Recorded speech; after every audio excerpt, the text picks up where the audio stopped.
కాపులను బీసీల్లో చేర్చడం వల్ల బీసీ వర్గాల్లో వ్యక్తమవుతున్న ఆందోళనపై ప్రభుత్వం స్పందించాలని కోరుతూ బీసీ సంఘాల నేతలు కోరుతున్నారు. ఈ క్రమంలో విజయవాడలో మంత్రి యనమల రామకృష్ణుడిని కలిసి చర్చించారు. సామాజికంగా వెనుకబడిన తరగతులతో పోలిస్తే కాపు వర్గాలు ఉన్నత స్థాయిలో ఉన్నందున బీసీల్లో కలిపే ప్రయత్నాలను విరమించుకోవాలని సూచించారు. మంత్రి యనమలతో బీసీ నేతల భేటీకి సంబంధించి మరిన్ని వివరాలు మా ప్రతినిధి రాజా రమేష్ అందిస్తారు. బీసీలో చేర్చాలనే డిమాండ్ పట్ల రాష్ట్ర వ్యాప్తంగా ఆందోళన వ్యక్తమవుతున్న నేపథ్యంలో బీసీ వర్గాల్లో అనేక సందేహాలు కూడా వ్యక్తమవుతున్నాయి. ఈ నేపథ్యంలోనే కాపులకు రిజర్వేషన్స్ బీసీలో ఇచ్చినట్లయితే తమ ప్రయోజనాలు ఏ మేరకు పరిరక్షించేందుకు ప్రభుత్వం చర్యలు తీసుకుంటుంది అనే విషయం మీద ఒక స్పష్టత రావాలని బీసీ సంఘాలు డిమాండ్ చేస్తున్నాయి. ఈ పరిణామాల నేపథ్యంలో మంత్రి యనమల రామకృష్ణుడిని బీసీ ఐక్య కులాల సమాఖ్యకు సంబంధించిన ప్రతినిధులు కలవటం జరిగింది. వారిలో వ్యక్తమవుతున్న ఆందోళన మీద మంత్రితోటి కూడా డిస్కస్ కూడా చేశారు. ప్రస్తుతం మనతోటి బీసీ సంఘాల నాయకులు ఎన్వి రావు గారు ఉన్నారు. రావు గారు, చెప్పండి, మొత్తంగా బీసీ వర్గాల్లో ఏ రకమైన ఆందోళన వ్యక్తమవుతుంది? రేపు రాబోయే రోజుల్లో కాపుల్ని బీసీలో చేర్చినట్లయితే బీసీలకు వచ్చే నష్టం ఏ రకంగా ఉంటుందని బీసీలు భయపడుతున్నారు? బీసీలో చేరడానికి కాపులకి రాజ్యాంగ ప్రకారం అర్హత లేదండి. కానీ సామాజికంగా గౌరవ ప్రపత్తులు పొందుతున్నటువంటి వారు, సేవలు పొందినవారు, అట్లాంటి వారు బీసీలకి రాజ్యాంగ ప్రకారం అర్హత లేదండి.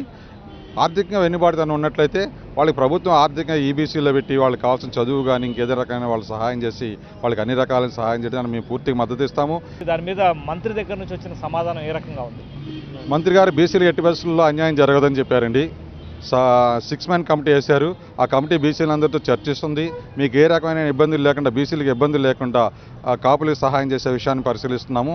బీసీలు ఆందోళన చెందాల్సిన అవసరం లేదు. తెలుగుదేశం ప్రభుత్వం బీసీలకు కట్టుబడి ఉందని చెప్పేసి చెప్పడం జరిగిందండి. మరోవైపున తమ రాజకీయ హక్కుల్ని కూడా కాపులు ఆధిపత్యంతో తీసుకువెళ్తారనే ఆందోళన బీసీ వర్గాల్లో వ్యక్తమవుతున్న నేపథ్యంలో ఈ రెండింటినీ ఎలా సమన్వయం చేయాలి, ఏ రకంగా సమన్వయం చేయడానికి ప్రభుత్వం కృషి చేస్తుందని అనుకుంటారు? ఈ రోజున 6 మ్యాన్ కమిషన్ వేసినా కూడానండి బీసీ వర్గాలకి న్యాయం జరుగుద్దనేది మాకైతే నమ్మకం లేదు.